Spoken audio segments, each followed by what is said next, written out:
I'll introduce myself. My name's Levi Clatterbuck. I've been in recovery for about 670 days now, going up on my 2-year mark, right around August 22nd. Yeah, we're related. Yeah, and I'm Shay, Ashley, and I've been in recovery for 4 years. My clean date is June 20th, 2020. Well, I didn't give a year, did I? Well, I guess 2 years ago would have been 2 years ago. So yeah. It's been 2022. I mean, you don't have to if you don't want to. Right? No, we're good. So, I think, we've been talking about doing a podcast for a while, you and me. Yeah, and I really wanted to do something about recovery, recovery based, because 4 years ago I didn't have anything, and what I did have, I kind of just destroyed it, and I just didn't know how to live. So I just wanted to do a podcast that could go out to anybody that just needed experience, strength, and hope, or whatever, or just to know what to do, where to go, or how to go about it. You know what I mean? Because I started in the trenches, and I never got to go to treatments and stuff like that. I kind of just did it off the streets, but I had help. I had people that went to treatment that wanted to help me, and I just kind of want to share that with people that are out there and they just don't know what to do, and and I'd like to talk about other things down the road, that like the happenstances that happen in life,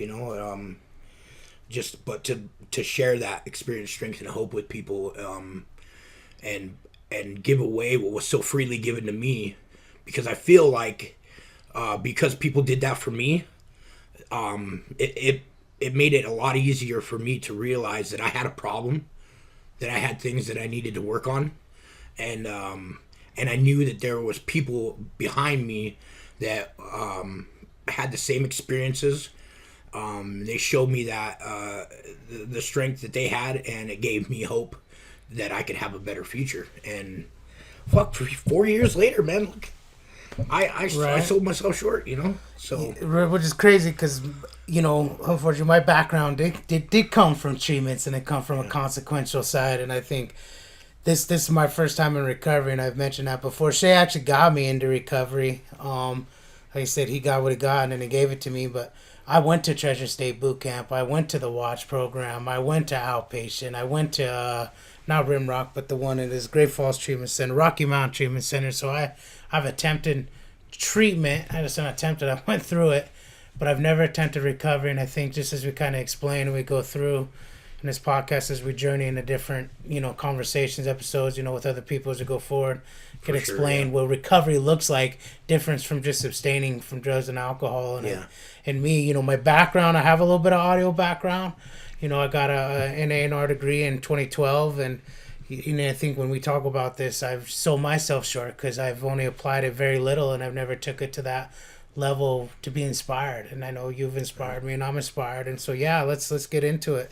So, but I kind of looked at, like, when I jumped into my recovery, I got a lot of ideas about how to spread the message.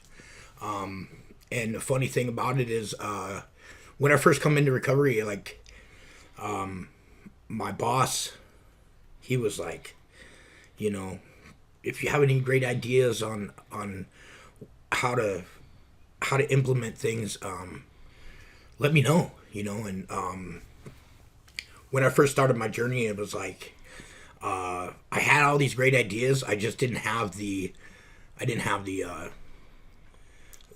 network or outsourcing tools. Well, not only that, but like the inner me, it didn't have. Sure. I didn't have the self-worth to believe in myself that I could make things happen in my life. Right. But just having the people in my corner that I do today, constantly uplifting me and telling me that I could do anything I set my mind to, and just giving me the reins for my own life, and saying, hey man, go get it. You got a good idea, go get it. like this podcast thing. You know, you were sitting right in that room when my boss said, "Hey, you know, like, let's do this. You know, you guys have good ideas. Go get it. And, you know, I support you." And that was the great thing is, you know, like when we come into recovery, we're beaten down from everything in our life, right? And we don't believe in ourselves, and so to have people that believe in you is fantastic, and it helps just tremendously, you know, Sure. to have people behind you. So, but I wanted to talk a little bit about like when I first come in, and I was like started reading the literature of Narcotics Anonymous. And I was just reading the book last night, and I saw a couple of things that I wanted to touch upon. And one of the things that I highlighted was the out of the basic text was it says, based on our experience, we believe that every addict, including the potential addict, suffers from an incurable disease of body, mind, and spirit. And that's where I was at, right? I was totally there, and I didn't know where to go, right? I didn't know how to start to ask for help. And that's why I wanted to bring these podcasts, because there's people out there that are experiencing that right now every day. You know, they're suffering in their mind because they feel inadequate, or they feel shame or guilt or things like that, you know, and so it keeps us going back out, continuing to do what we're doing. And to hear people that have the same experiences, whether it's here in Montana, or it's in Texas, or it's over in New Hampshire, or etc. You know what I mean? They hear that we have the same thoughts and the same worries and the same fears and the same whatever.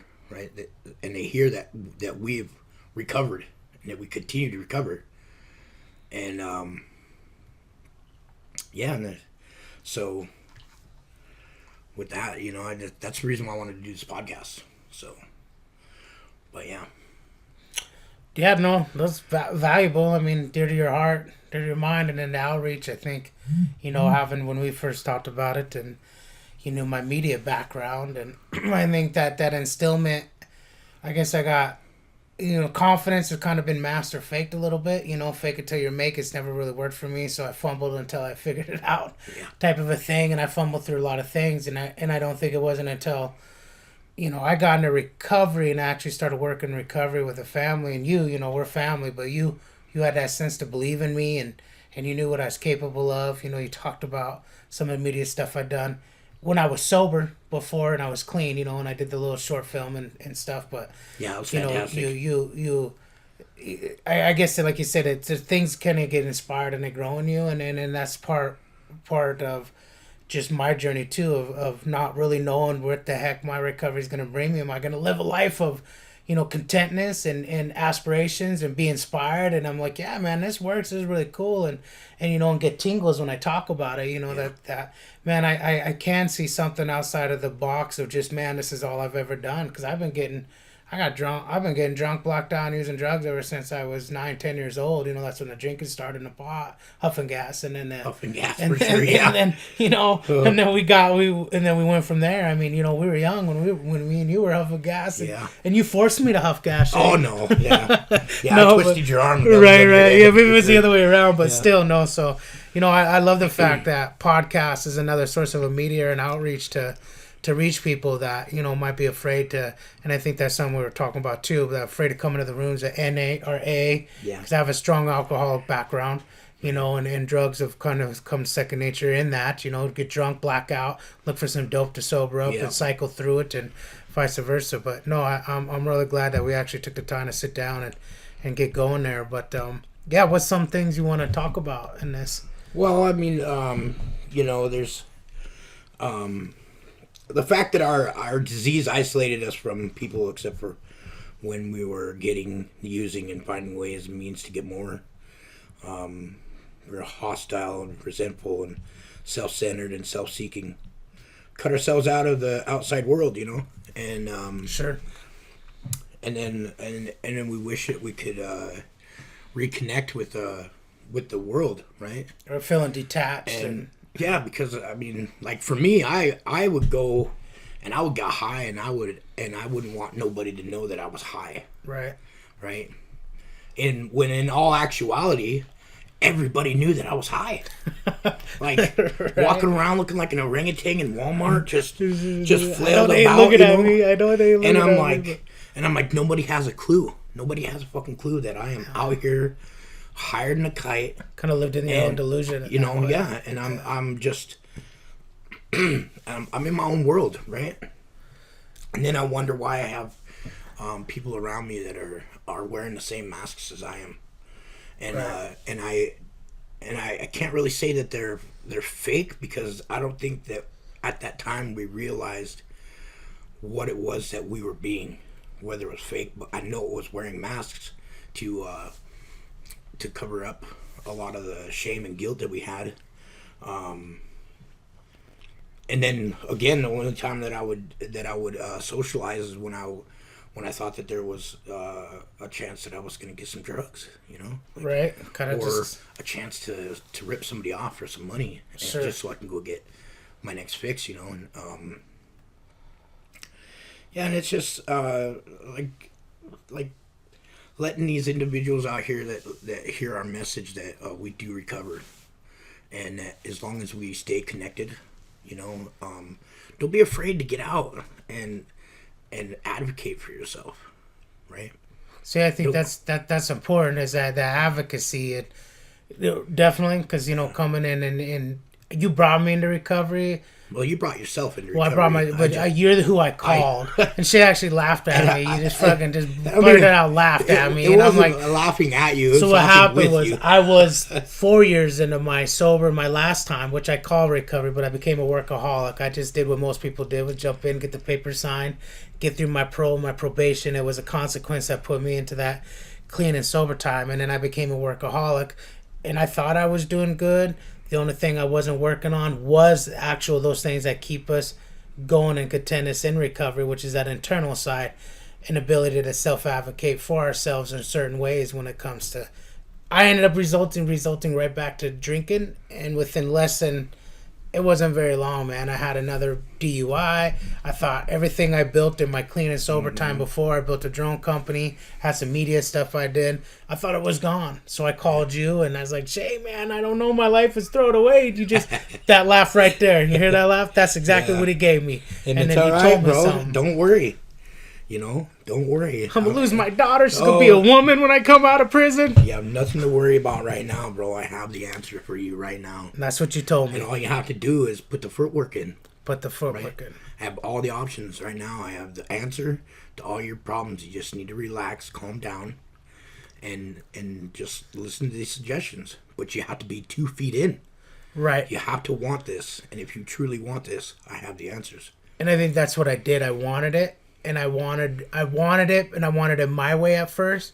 So I had to trust what I seen in you, because you're family, you're who I trusted, and seeing what others and though others that were there to offer that same guidance and that same opportunity that might necessarily be in the dynamic of just an NA meeting or just an AA meeting or just a retreatment center, was actually where I went and with your family that you introduced me to, which was the NARS family. Yeah. And then the things that kind of come Fantastic from people there. Absolutely every the individual best. in there is 100%. has got everything that if one person doesn't have something that you're looking for, another one does, and that's the greatness about the people in the program. The fellowship that we have is every individual is unique, but we have the same ending goal, and that is to live a better life without the use of drugs, and be happy, right? And like you said too, at the very beginning there, when you were talking, you said you got to be 2 feet in, you got to want it, and take the suggestions that are given to you, and I think take what applies and let the rest fly, but actually internalize it and want it. And for me, I did at that time. My death was there. I was in derelict, is what they say in the program, and I was going through some other issues that I needed to address after I addressed it, the substance abuse, and why I keep, the alcohol and the drugs wasn't the problem. It was what I went to because the problem was there. Yeah, And alcohol and the drugs are just the answer to that. The solution to what we think is the solution to a problem that we have internally, whether that's emotionally, physically, or spiritually, right?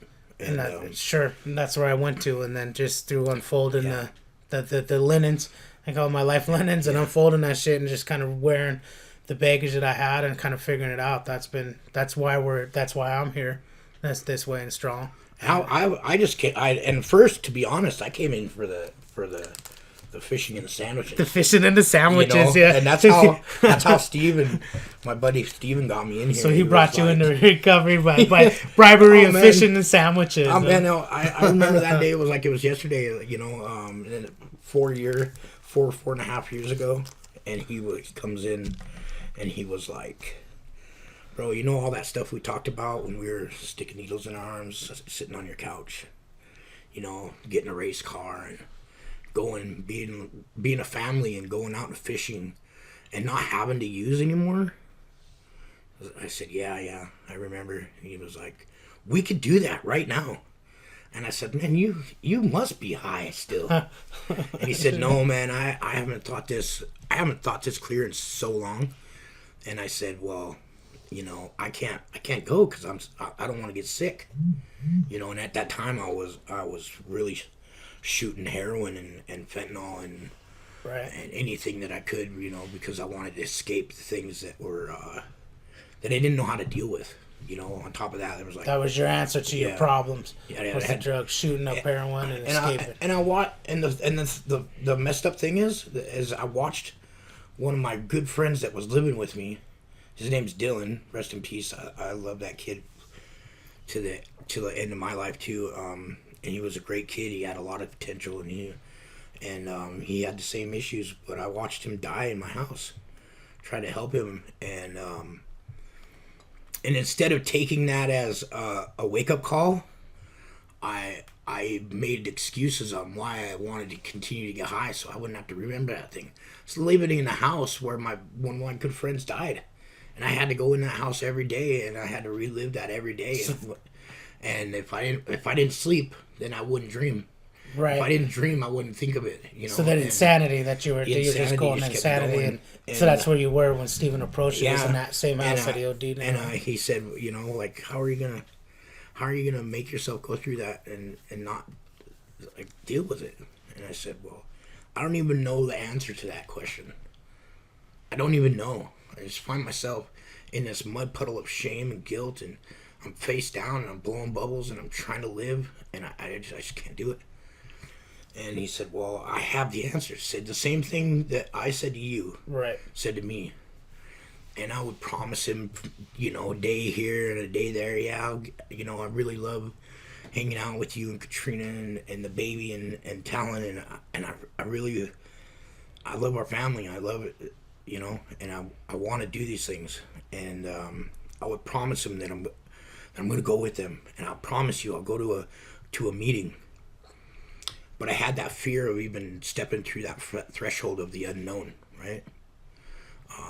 And that's what it was. I was full of fear, and that's the only thing that kept me from doing anything. Is fear of what? What do you fear of being sick, the fear of exposure, the fear that I had to take off all these masks that I was wearing and walk truly with myself through those doors and be seen for who I really am. So how do you know it was fear? How did you know at that time it was fear? I didn't know it was fear at that time. So you discovered it was fear. I discovered, journey, as I started, your inner journey. As I started going to classes, when I first walked through there, I'll tell you, the first time I walked through that door, I was like, man, look at all these people I've known. I was in active addiction with these. I thought they were snitching out.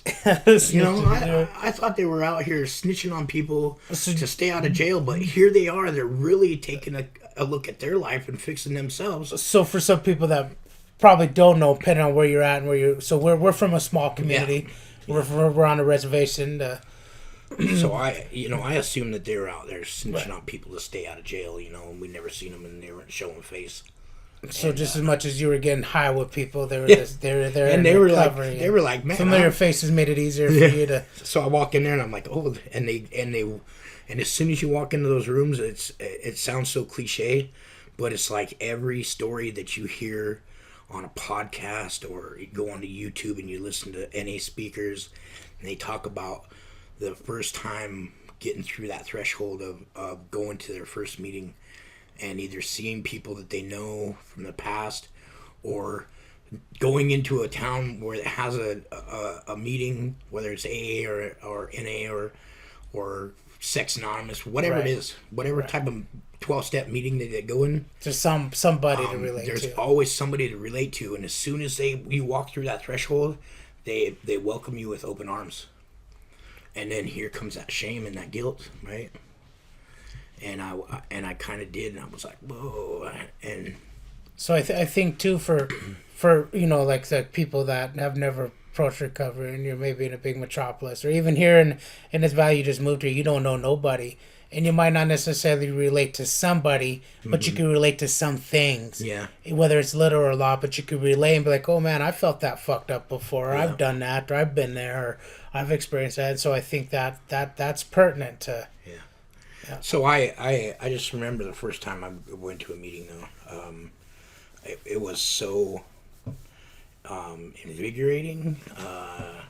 It was also humbling, and scary at the same time. Like, so many mixed emotions about it. And then they asked me, you want to read some literature? Because every time you go in there, you read the pieces of paper that they give you as they start the meetings. So you're talking about an NA meeting, a Narcotics Anonymous meeting. And so you go in there, and you start out the meeting, and you read these pieces of paper, and they handed me a piece of paper, and I started that introduction. I started reading that, and I couldn't make it through the piece of paper without crying, because I was reading a piece of paper about myself and my life, and I bust down crying, and I'd have to wipe my tears away, and I'd have to clear my throat, and I would have to apologize for getting choked up, and eventually the more I showed up, the easier it got, and the more I understood that all these individuals in here, whether I knew them or not, had the same issues, same fears, the same everything in my life. And so yeah, and it's just great. And longer I went, it's a fantastic place to go. It's a good place to heal, and I couldn't imagine my life if I wouldn't have walked through those doors and took the suggestions that was given to me, because nobody told me what to do. They just suggested the things that they've done. And I was like, was it your 3 hots on a cot, get up in the morning? Yeah, and I can't do jail, bro. Yeah, no. I can't do jail, and I mean, it's not that I don't know. It seems like every time I go to jail, they stick me in segregated jail cell by myself, and I have to sit with my own thoughts and demons, process, and I'm a social person, right? I'm a social butterfly. I want to be around people. I want to know at least that there's somebody in that room, right? They stick me in there, and I'm like losing my mind. So I remember, because I went, so the watch program, I did that 2015 and 16, and then when I first started going to those self-help groups, which is the AA side, I remember I seen a gentleman in there who I recognized when I went to the recovery hall there in Ronan, and he's actually the director of it. And so it was like, okay, well, there's that relatable aspect that you're talking about. And I remember he's outside smoking. He said, hey, it's finally good to see you. So I don't know what conversation took place before that or after I knew I was trying to approach. And, and I'm going to be honest, when I first went into this recovery, I went into it under a consequence basis. I wanted to not get in trouble and go to prison, because I can't do jail too. I don't, fuck, I ain't trying to be no bitch to anybody or anything like that. But it's even beyond that, because it ain't always that way. But I knew what I had at stake at this time. I had a daughter. I had lost my family that I that I had all this intentions, these really good intentions to kind of grow, but my disease and my addiction got in the way of that. And so I knew I needed to unfuck myself and figure myself out. I needed to do something that was going to put me where I wanted to be. And at that time, I knew I needed the help and I wanted to help. I knew that the man staring in the mirror did not like who he's seen. I love who I see today. Yeah. I'm inspired by who I see today. I'm confident in that person I see today. But then I couldn't even look at myself. I couldn't pass myself on a physical aspect or a mental or a moral because of the things that I'd done in my disease and in my addiction. So having that relatable thing and then taking those suggestions, taking your suggestion, because you didn't hold my hand and walk me into the hall. You said, I'm going to tell you where to go. I'm going to tell you where it's at. And it's up to you to take yourself there and go. And so that's that process that I did. And everything kind of unfolded from there, and what was suggested to me and what was suggested to other people that I could see where I could apply or what I couldn't. But that's not the only opportunity at recovery or anything like that, or that's not the only way to get clean. That's not the only way to get sober. But that's what worked for me. Right. And there's many pathways to recovery. Sure. But the whole journey is to get recovered, right? And it's funny you said that you couldn't even look yourself in the mirror, and like, or even look at yourself. I remember putting a picture from years back of when I was lit and I was standing in a bar, and I took a picture with one of my friends that I hadn't seen in a while. They seen me and they said, "Hey, Shay, come here. I haven't seen you in a long time." She gave me a hug.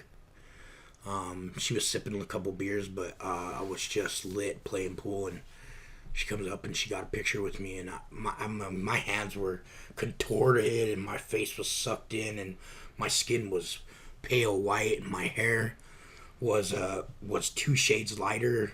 I was just so malnourished, so skinny, and mind you, I'm 400 pounds now, but back then he's like 280 pounds, just sucked in. You were on the dope diet. And I was the Jenny Crank, as they call Jenny it. Crank dope diet. But yeah, and so I remember posting this picture, and then when I got into recovery, I was about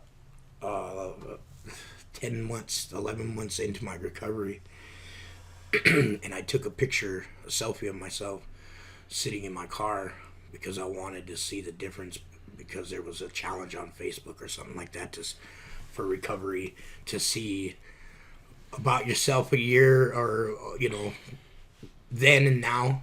And I took that picture and I was like, holy moly's.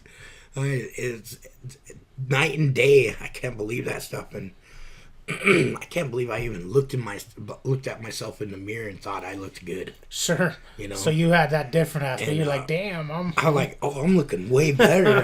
Look at me. I look so great. Like, I've lost so much weight and I look fantastic. And then I'll be pulling some chin. I'm good, boy. And then you know how they say that the camera adds 10 pounds. Well, it also doesn't lie. It also doesn't lie, because it made me just it told the truth, and it made me look disgusting, and I was like, he was able to recognize that. I was like, holy crap, I really need to start loving myself. There because you go. I have no teeth. I smoked them all out. And this isn't who I want to be. Right. So yeah, it's you made yourself teeth though, right? I did one time. I did. Made yourself a friend of mine gave me some of these teeth that she got off of Amazon.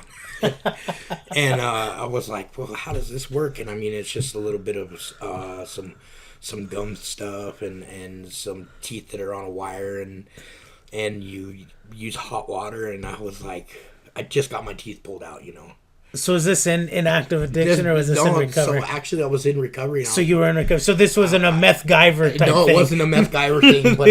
But I straight up. So learning that conscious side, and loving who yourself, with or without teeth, you wanted teeth, so you're gonna make it happen. And I remember I was like, look, I want to eat some food. Oh, right? Sure, right. I just got my teeth pulled out. It's probably like a week or two later, and I was like, I really want to eat some food, but my gums hurt. And I can't eat the food that I really want, and I'm tired of eating this mush. And so I'd asked a friend that I had seen who was in active addiction at the time. They had no teeth as well, and she's like, "Oh yeah, I just, my teeth look good." And I was like, "Yeah, they look amazing. What'd you do to get that?" And she's like, "Oh, I just went on Amazon." And fucking Amazon. And I said, "All right, anything off Amazon." Amazon. And she goes, I have some extra stuff. I'll give it to you."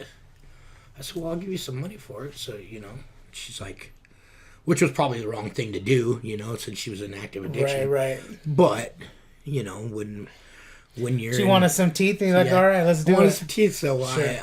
She gave them to me, and I went in and I started doing everything in the directions, and I was like, well, I don't want a perfect smile because I first I had a gap in my teeth, and I liked that gap because it made me unique, so I'm kind of just gonna make them like this, and I stuck them in there, and I got it all right.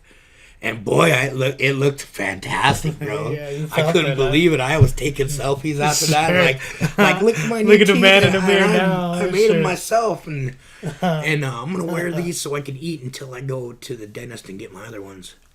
And I walked into the dentist one day, and they were like, "Didn't we pull your top teeth out?" And I was like, "Yeah, but I made these." And they were like, "What?"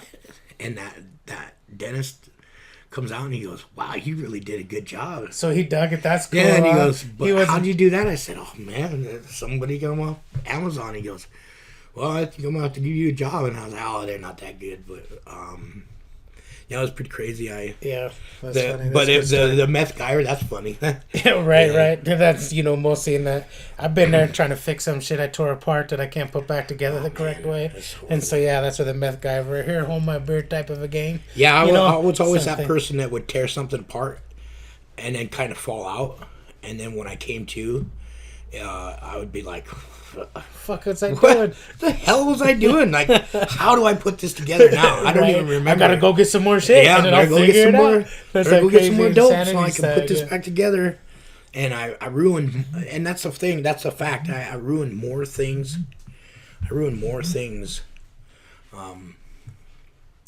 In my addiction than I fixed. I never fixed anything. I just destroyed everything. Right. But I can say now, today, I don't do that, Your recovery, you're building, because you got your own business now, and you're building. I do. Prosperity, prosper life, from a prisoner prosperity in a perspective, because that's where you were headed. Yeah, that's I was headed straight there, but I I decided jail wasn't where I wanted to go. Plus, I didn't want to hurt people anymore. And the reason why I went to jail is because I was somebody I wasn't, and I ended up beating my ex-girlfriend up, and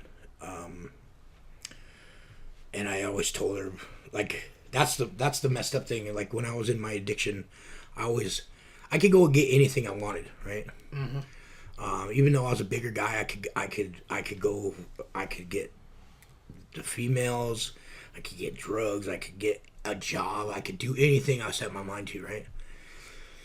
And I would tell them what they wanted to hear, and I thought that was truly what they wanted to hear, and what I was truly gonna be.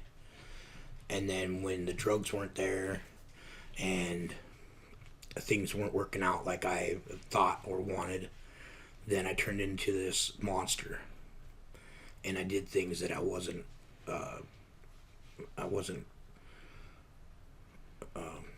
I didn't want to do, and it's just, and that's what landed me in jail. Plus I ran from all my problems. I would go to work and I'd quit my job just so I could go home and get high, and if it wasn't for my dad being my boss, you'd have been fired, and I'd have been fired, and I would have had to go find a different job. But I think I remember you've been fired a bunch of times. But you got rehired because your dad was your boss. He would fire me, and he would rehire me 15, 20 minutes later, just because I think he felt there was like he needed to take care of me, but he didn't understand what I was going through. My dad was a cop when I was young, Right. And for me to think that I was pulling the wool over his eyes and thinking that I was right all the time. I remember we'd get in arguments. I'd quit my job and I'd call him a fucking cop. Like, "Oh, you're just doing this because you're a fucking cop." He wasn't a cop since I was 9 years old. I'm almost 40 now. That was 30 years ago. Right. And I'd be yelling at him, calling him a fucking cop and a fed, and it's all his fault, and not taking any responsibility for my. So those arguments around like maybe your drug use, or are they just random? They were arguments because I was stupid, because I wanted to do things my way instead of his way. Sure. Thinking that my way was the right way, and so this is all specific with work and stuff like that. It was work. It was right. choices that I was making. I would not pay my rent, and I would make him feel bad to help me get my rent back paid, and he would be like, "Well, just because I'm your dad doesn't mean I'm gonna pay your rent for you. I give you a job, you make $1,000 a week. Like, why can't you pay your rent? It's $600 a month." And I'm like, don't want to tell him that I'm putting it all in my arm. And we would get in fights, and I would make him feel like shit, and I would drag him down because I have felt down, and that was the fact of it. It was nothing about him. He was nothing but supportive to me, always. And I just felt like I needed to drag him down with me so that he would understand where I was coming from, maybe. Right. But that's just another dumb excuse too. But the fact is that I was, I had treated him like a piece of shit, and he wasn't. So it's great when you talked about you were ready when you wanted, because you just wanted to just be ready. I know in one of the programs on AA side, they got the doctors know, and they talk about a moral psychosis. And so that psychology of morally wanting that change, that's what initiated that direction of wanting something different. You're just you're defeated. Everything you've ever tried, you're just tired of escaping yourself. You're tired of everything. You wanted something different. You made the decision in your mind, whether it was sandwiches or fishing. You would take it. You was like, okay, I'll take this. I'll take this chance. I want something different. And you made that within that mind, that mentality, that moral psychosis. And I think that's, and then that's relevation for people that they don't know how. Maybe they made that decision, like, man, I'm gonna get clean, and then they realize, man, I'm gonna get sober, and then they realize, man, I made this moral thing, but I don't know how to quite do it, and I don't know where to go or where to reach out. What are the, I don't want to go sit in a fucking room full of strangers on this AA side, or I don't want to go sit in a room full of strangers on the NA side. Or if I go to this NA side, all I'm doing is I'm checking out all these girls that are just fucked up as me. And that's the only way that I can relate is with a sexual, in relation or something like that. I've seen that so much. I'm sure you, absolutely. Throughout the years I've been there. In your spot. The toxicity. For somebody that doesn't know where to go and what to do, how would you suggest to them, this is a path, this is one way? How would you suggest that? Well, I mean, if you find yourself in active addiction, wanting to change, the only thing that I was told, like my friend Steven, he told me one day we were reading the Narcotics Anonymous thing, and he just popped out with this: in order to have something you never had before, you got to do something you never done before. And man, that simple thing has been stuck with me every day for the last 4 years and something. I wake up in the morning and I'm like, I don't want to go to work, but I want something different. Right. And in order to get that, I got to get up and I got to go do this. I got to pursue it, because if I don't do it, I'm going to have what I had before, and that's nothing. Right. You got to have that. Yeah. So those for everybody that's coming into or struggling in addiction, and you want something different, and you don't know where to go, there's options out there for everybody, right? You just get up in the morning, all you have to do is say no. And no to drugs, don't use, and find a local meeting and ask questions, and just ask your heart and pray to God, like, that there's something different, right? And it'll be answered, right? Ask questions. Be willing for somebody suggestions, right? Be willing for suggestions. Be willing to be told things that you don't want to hear, that you need to fix about yourself, because that's the hard thing. We don't go in here and thinking that it's all going to be sunshine and rainbows sometimes, or we're going to ride on this pink cloud. So but you have to be to get the sunshine and rainbows and the pink cloud. You're gonna also have to take criticism from people that are telling you like, hey man, these are the things you need to change. Instead of taking that to heart, chew on it, work on it, and realize that this is a new way to live, right? I think one of the hardest things for me when I first went in and I went to the recovery hall and to NARS, and I went in and I'm having to feel these things sober and clean and shit I've never felt before, and I'm having to think differently. Like you say, you got to think different, you got to do different in order to get what you want. You got to do things you never had, and so I'm but I was ready and I was willing and I was. And you say I'm gonna give you a suggestion, and you gotta want it. You gotta be ready and willing, and that's that step I took, and some very, very uncomfortable freaking feelings that I went through, very uncomfortable things that I thought I was still dealing with at that time. Was a very toxic relationship, and it was expiring towards the end, and I was holding on to it for my own selfish needs and gains. But that's for a different time. The perspective that I think what I'm trying to convey here is when I was feeling these thoughts. And I was thinking these things, and I was sitting with people that have been through hell and back, been through it. Everybody in recovery is from recovery, that they were willing to go through it with me and be there on the other side to offer me whatever they could in moral support, mental support, guidance, counseling, or whatever I needed. But I had to dive in, and I had to be vulnerable. Yep. And vulnerability is something that I've never been good at, but I kind of have gained as I've been able to advocate for myself in this growth is. I don't really, it's for me. What I share is for me. It's not for you. It's for me. And what I'm vulnerable of is for us. So it could be in that aspect. Yeah, it's so, we also need that peer-to-peer connection, and just realize like when we're out there and when we're in our addiction and, that we push people away from us, right? Because we think that they're either fake or they're feds and they're out to get us, and nobody understands where I'm coming from, and nobody knows how I feel and things like that, right? And when it's time for you, when your heart knows that it's time for you to find help, and you actually take the time to ask for help. We need that peer connection. That peer-to-peer. Peer-to-peer. I think that's in you and right. Being my cousin and being somebody in recovery. But that's valuable for me because that's my integrity support. What do you call that? Fellowship. Well, I know it's a fellowship, but accountability partner, and that peer-to-peer. I got one of those. Yeah. I got one of those, and he really because they holds me accountable. See, right, and then they talk about in the recoveries of NA, get a sponsor and do the steps, which is very valuable and definitely something that I would suggest for anybody in both programs.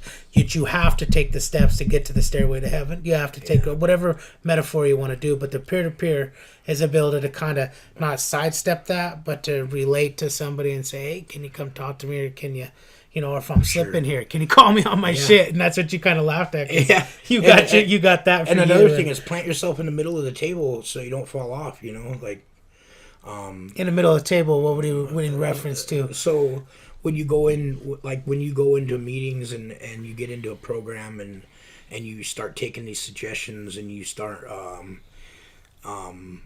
working on yourself, you plant yourself in the middle of the table, right? So you're surrounded by everything that you need. And if you plant yourself in the center of the table, you can't fall off the edges by making bad decisions or not taking suggestions or relapsing or things like that. You want to be right in the middle of all the action, engaged engaged in everything, engaged. Because peer-to-peer or your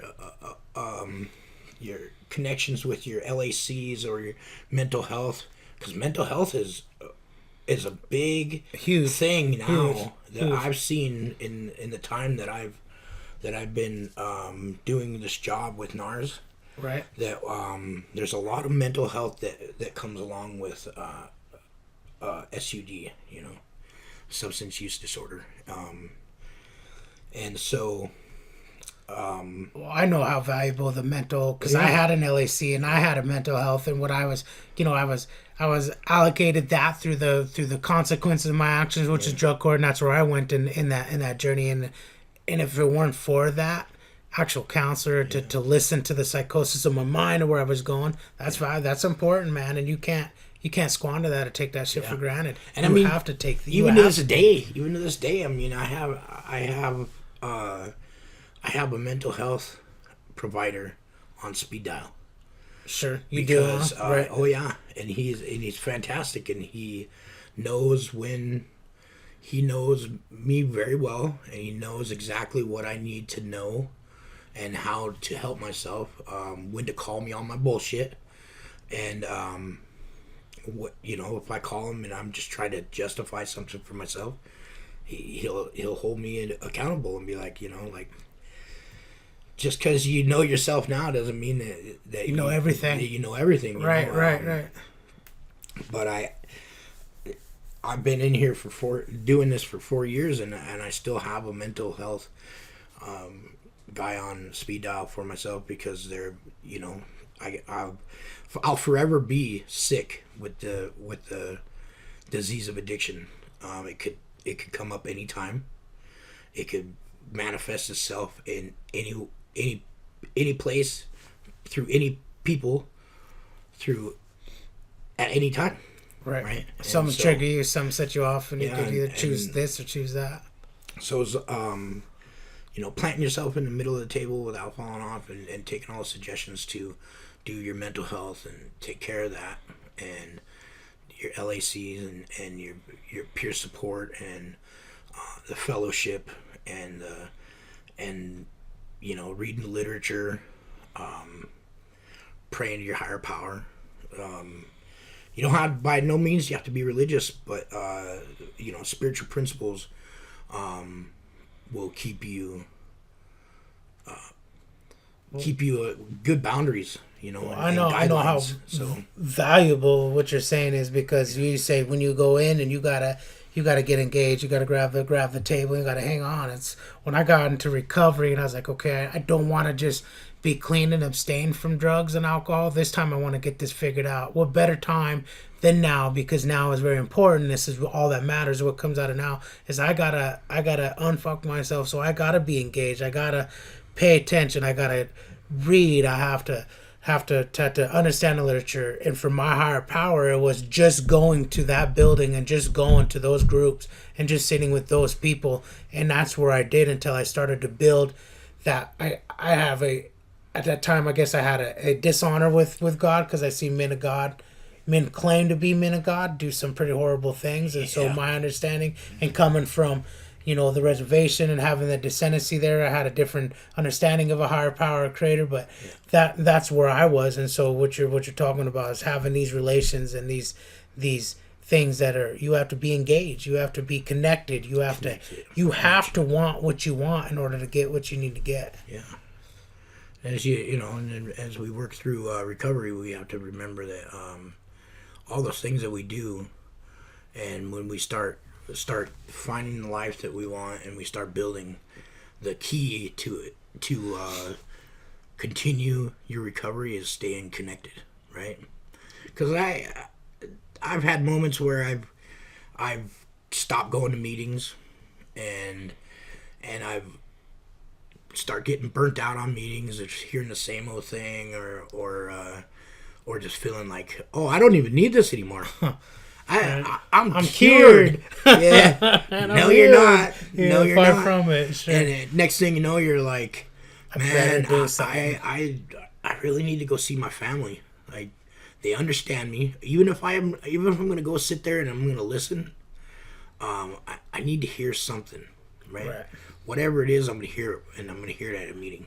Whether you share it or not. I'm going to go take somebody out, and we're going to talk about recovery, right? Like everything that we do every day. Like when we go to our fellowship, we drive down the road and we talk about recovery. Things that we want to do, such as podcasts about recovery. We go fishing, we talk about recovery. Anything that we do has to do with recovery. We're all always talking about how we feel, how we rationalize how we feel. We talk about the experience, the strength, and the hope. And that's my message is I want to put out there is that the experience, the strength, and the hope every day, no matter once we take the drugs away, then there's other aspects of our life, right? Emotionally, financially, spiritually, like how do we treat people, how we want to be treated, right? How do we actually want to be treated? Do we want to wake up every day and be an asshole? No, we don't. We want to take our higher power's will for us and guide us in our recovery and show us how to live. Right. Right? Right. And so we treat people differently in a good way, then we get that reciprocation. And I'm not looking for reciprocation back because I just want to be that better person for that next person because that makes me feel good. Right. And I know that my higher power, God, is watching me, and if I continue to do what I was doing before, then I'm not going to be delivered from anything, right? But if I do His will and I continue to do what I do because I pray for what I should do, then my life is going to be okay. Sure. And I just want to be okay. I don't want to be rich. I don't want to be fantastic. I just want to be okay. I want to wake up every day and have a reason to get up. And the fellowship gives me a reason to get up. The people that still out here that need help to understand, I want to do that. I want to be that person. And I want to shout it out to the rooftops sometimes. And I want to make sure that whoever, maybe over in Africa, hears that there's people just like them and that want to help. And I want this world to be a better place. And if I can do that by just a millis, whatever, what I can do, I'm gonna do it. I like how you said, you got to stay connected, Yeah. and you got to take advantage of the fellowship, the people there to help you. Because I know it's either you or Steven or somebody said, man, this is an evidence-based program. Yeah. And I've had the opportunity in the short time that I've been in my recovery to see the people that's come in and they get the help and the suggestions, and some apply it, some don't, and some have figured out, and some have actually inspired me to want those changes things. And then the connection was when they stopped to disengage. They were disengaged. Yeah. They say you got to stay engaged, and they didn't come to the meetings, or they didn't show up at a group, or they didn't just reach out and make a phone call and go fishing, or go to a movie, or somebody with recovery and talk at some base about their recovery, whether it be that experience, that strength, or the hope of where they want to go. And so I knew, and it is as I go forward, because I went through my consequence side, and that's done.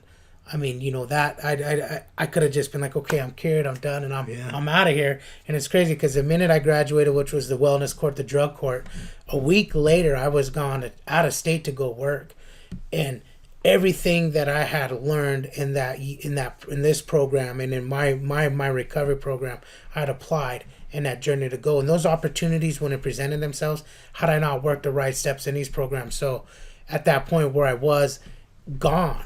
And I had no accountability person firsthand beside me, but I did have you, who you called and you checked on me, and I stayed connected there. And I did go to meetings outside of the state. I went to, because I traveled from Wyoming, to Dakota, South Dakota to Wyoming, to Texas, to Arizona.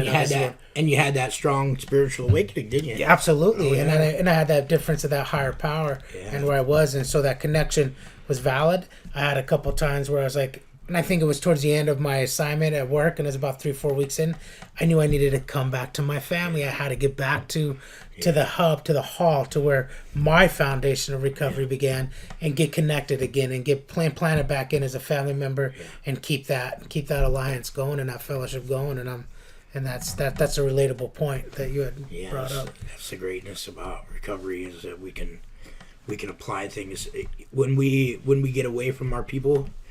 And as long as we keep in mind that we can still apply the spiritual principles and the boundaries and the things that we've learned from, like, recovery dynamics, the 12 steps, from smart recovery, from the different groups that we've been different through. groups, criminal thinking. Sure. I love criminal thinking because I was one of the strong criminals out there. And I love the instructor too. And I really had to learn that, man, I am a fucking criminal. Sure. You know? Yeah. And, them like-minded individuals. Right. And if I don't address my criminal thinking right now, then I'm gonna be right back at square one. Sure. And so it was a really good class. I liked that one. I loved recovery dynamics. I'm a fan of Narcotics Anonymous book. I'm a fan of the AA book, and the fact that it teaches you about yourself and how we can apply different things to our lives in every aspect of our life.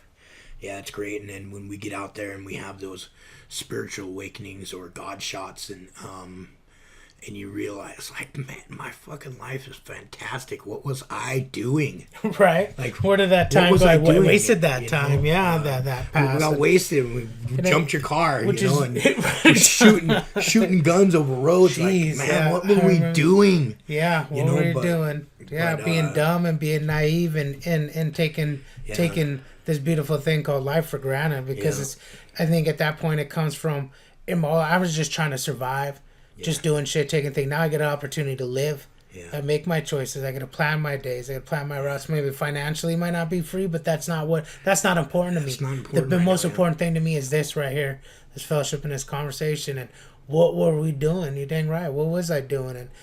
And I'd rather check in than check out. I'd rather check into my internal side. I'd rather check into my brothers and sisters and be like, am I not seeing something in me that I'm not seeing? Is that why I got knocked out of my spiritual principles? Did I act out of character? Was I being a fucking fool today? Yeah. What was I doing? Why is this coming? And a lot of people don't have that in society. So I think that's probably another big thing about being able to have either a recovery group like NA or AA, or having a hall or a drop-in center or something you could go to, that you could have those conversations and really check reality, because the world's going where it's going. Yeah. The world's going where it's going. People are going where they're going. It's scary to think about where the world's going, but I don't get into the politics. I don't like to think about the politics. I mean, there's sometimes I pick on people about certain things when it comes to politics. I'll be an internet warrior. Messaging on Facebook. Hey. I've read them. It just getting somebody's starting goat. Shit. But I don't like to get into the politics because once I do, then I'm not working my spiritual principles and the way I should, and I start worrying about outside controversies instead of my own inside controversies that I'm dealing with myself. And it says that in the preamble, right? And what is that preamble that we outside issues and we don't. I can't really think of it right now, but it's in the Narcotics Anonymous and the AA about. Keep it about recovery and nothing else. Let's keep it about recovery and help people recover from where they were and stuff. Yeah. So, but so we're at where we're at, and that's the reason why I wanted to do these podcasts. We're going to do some more podcasts about other things. I mean, if there's something out there that somebody wants to hear, once we put this on our channel, then we can we'll take suggestions on topics that you might want to hear about recovery and how we could help or whatever. And I think what's important too is to bring people that are either newly in recovery or have years in recovery, and maybe some of their stories and their experience and their strength and their hope that could be relatable. They could share with the people that want to listen and take the time, and I think that's good. So as we kind of go forward, to have some visitors come in and, like you say, some topics come about that we could discuss. Yeah, I think it'd be good to have, individuals that have a strong message, have a lot of clean time. I think it'd be great to have the individuals that don't have a lot of clean time, that want to speak about some things in their life, and just let people know that we all walk together, right? Whether you have 30 days, a month, well, that's 30 days or 6 months, 12 months, or multiple years, or you're just coming in off of fresh relapse. We want to hear everything. I know when we talked about the podcast, we were going to discuss it, and I think the message isn't, this is the because the two biggest is the A or the NA. There's different helps for things, but I think we were really trying to understand with each other's recovery and how important recovery is, and how our lives are evolved around recovery, and how recovery has benefited our lives, and how if you don't keep that mindset of recovery going, then what I've gained, I'm gonna lose. Yeah. I'll lose everything I've gained, and it ain't just because there's a consequential side, but I think that's an internal moral value. It's just who I am now. Yeah. And it's just what I have to offer now in my life and in my journey. So I think that's important. That just recovery is really important. There's so many benefits of recovery, right? You get your life back. You get to address your mental health. You get to address your addiction. You get to advocate for yourself. You get to start over. You get to push the restart button, right? And that's the good thing. Whenever you're having a bad day, you can restart your day anytime, right? And we learn that in recovery. We pause when we're agitated. We think about what we want and an end game, and we keep on trudging through the trenches with one foot in front of the other. And we don't have to do this alone. And that's the great thing. We don't have to do this alone anymore. We don't have to use ever again. And it's like my journey is all inclusive. Like I was a substance user. Anything and everything. As long as it was a mood changing, mind altering substance, I was doing it. And today I don't have to use ever again. And doesn't mean that in the future it's not that it won't happen, but as long as I'm working my program and I'm doing the right steps to ensure that I'm okay in my skin, I won't ever have to use again. Sure. And that's the whole point of these podcasts, is to show that, to tell these individuals out here that are suffering that you're not alone. There is hope. And even in your weaknesses, there's some strengths, like experience, strength, and hope. That's that. The ability to have open conversations that are limitless and are not restricted. To be vulnerable, to be experienced in what you know and what you share, And I think, my addiction and my disease and where I went and how I did, and foremost that the choice of drugs and alcohol wasn't the problem. It was the surface level before that problem began, and it was just this endless cycle. And so being able to share as we kind of journey forward is those not war stories, but why I went to different things and for the reasons of, and because some people might not have a specific substance abuse, but they like the message conveyed of recovery, of how to get help by just reaching out and talking to somebody that could just think, because a lot of us don't know where to go and what to do, and I think I can't say an ego, because I already been to the watch, I already been to boot camp, I already been to treatments. I thought I had it figured out. I built this drone company that in my business life, and I thought I had it. And you seen me in my recovery, and you see me with your brother Steven, and then the next time Steven see me, I wasn't in my recovery. I was all beat up, half dead, and truck totaled, and life in shambles, and that complete distress, to where road rash all road rash all over me for another time, and share that. But that contemplation of, okay, well, is it it's crazy, because I thought that death was going to be the ultimate answer, and it's either jail, institution, or death.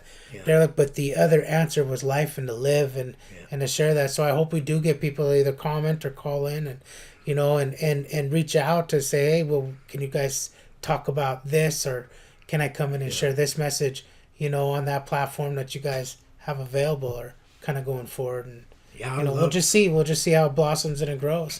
I would love just to blossom out to something fantastic, because there's individuals out there that just that need help. I think so. Yeah. We need to be there for them. Right. And the only way this is going to work is if you pick up the phone. And I know that sometimes email, call, or text, or come in. And I know that sometimes those phones get heavy sometimes, and you have that voice in the back of your head telling you that you're not good enough. But damn it, you're good enough. And there's people here that care about you, whether we've met you today or we're going to meet you tomorrow. You're worth it. Absolutely. And so I know, and I'm trying to stretch out a lot of time there, but so if somebody wants to get a hold of you, Shay, how can somebody reach out to you and in your position and either personal or just keep it about your recovery or just whatever you feel comfortable with? Well, so we have a website. It's called, it is Never Alone Recovery Support Services. It's NARSS Montana MONTANA.org. And we have a lot of information on that website. We have numbers that you can call. I think my email address is on there. That's sashley@narsmontana.org. I'm not going to give out my phone number over the podcast, but if you want to email me, and I could.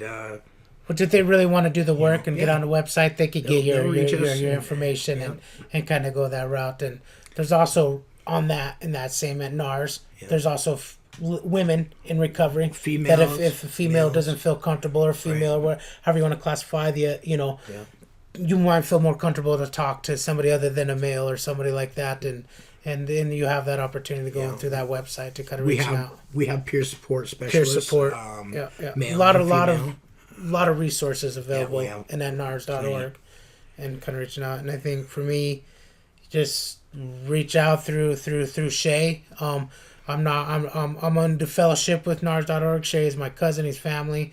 The whole family at NARS has been a huge milestone, a huge cornerstone, the foundation in my recovery.